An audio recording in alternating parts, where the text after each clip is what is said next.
What Harry craved but could never achieve. William is the pride of Princess Diana. Hello and a very warm welcome back to Kate Middleton and the Queen News YouTube channel. As we have discussed before, Princess Diana was no angel. She caused some problems for the then Prince Charles, and she was a little bit too focused on herself. Also, her affairs did some damage to at least a marriage or two, but at least at the end of the day, Diana had so much respect for the monarchy, and not only the late Queen, but the entire firm thing too. She even respected the men in grey that she talked about, and now who Harry is so worried about. So even though Diana could be a bit of a rule breaker from time to time, she did have a lot of respect for all of these people. Diana understood what a constitutional monarchy was all about, and she understood that decisions she made ended up costing her the HRH. And even though Diana did have her own mental health problems, like paranoia and perhaps even borderline personality disorder, along with the eating disorders, she understood that her ex-husband one day was going to be king, and eventually her eldest son would be king. And Diana wanted this so much for her oldest son, Prince William. She really relied on him. He was her confidant. He was her support system. And she thought that he was drop-dead gorgeous, apparently, and she was so happy with all of his successes, like getting good grades at Eton. Diana and William were incredibly close, even when Diana perhaps should not have been confiding in her oldest son, which shows how much she loved and how much she trusted him. But Harry wasn't the same. Diana had so many problems with him. He was a little troublemaker. He would always get into trouble, and the fact is he wasn't very intelligent. But what worried Diana the most was that Harry would feel less than his older brother because one was destined to be the king and the other simply was not.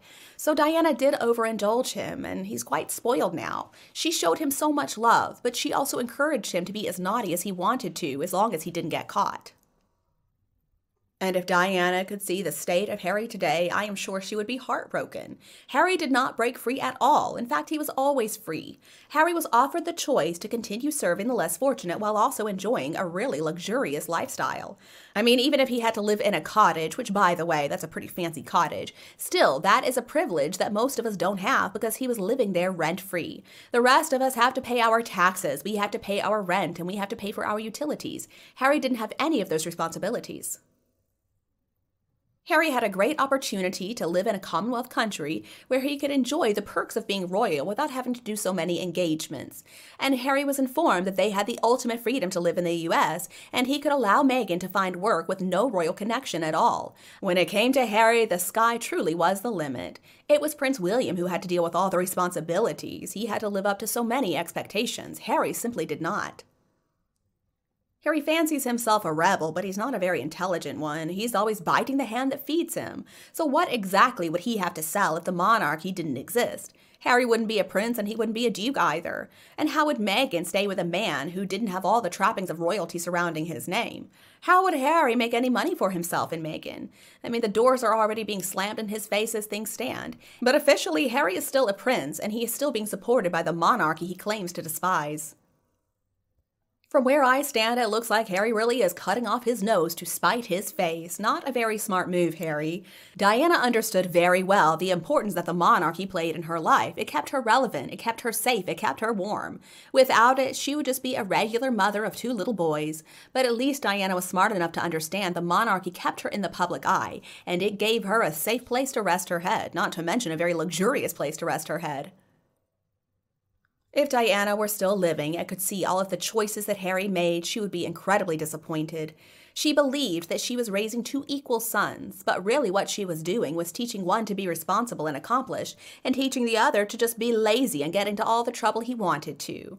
And Harry's jealousy is now in charge. Diana had to have thought that Harry would be a great support for William. She knew that Harry would always look up to his older brother and that he would always be there for him. I cannot imagine how upset she would be if she could see what's happening now. She'd probably think that she failed as a mother when it came to Harry and his ability to cause problems on a larger scale.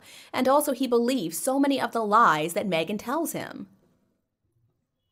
Something I still cannot wrap my head around is the fact that Meghan and Harry were given the choice by the late Queen to move to Africa when they got married. But no, they wanted the fame, they wanted the money, and they wanted the lack of privacy that goes along with being active working royals. Harry and Meghan were the ones who wanted this lifestyle of fame and money, and now they're turning around and trying to cry victim. It's absurd, and people can see right through this whole charade.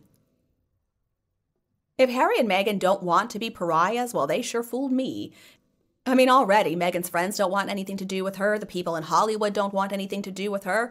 Her family doesn't want anything to do with her either. Neither the family that she married into or the family that she was raised in. And the whole country of Britain is disgusted with her too. And now it looks like she and Harry are very close to losing any support they once had in the US. I'm afraid the two of them are beyond help. I mean, who else in history has managed to piss off an entire country? Now, if Meghan divorces Harry, we know that she's going to write a tell-all about him and the time that she's been married to him. How can he be so dumb? And for Meghan, we can even take things a step further. I believe that she convinced herself, and Harry too, that they would be third or fourth in the lineup for these assignments that were going to be so fancy.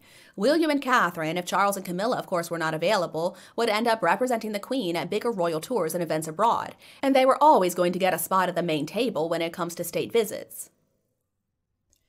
And then, of course, Edward and Sophie would continue on as official guests to European royal weddings and things like that. Now, Meghan cannot remember, or maybe she just doesn't want to represent the Queen in a respectful way, and hopefully she can just keep her true feelings to herself. I think they assumed they would be relegated to low-key, less important, and unsophisticated appearing assignments. And maybe that would have included more outdoor duties because Harry did express his wish to be in Africa.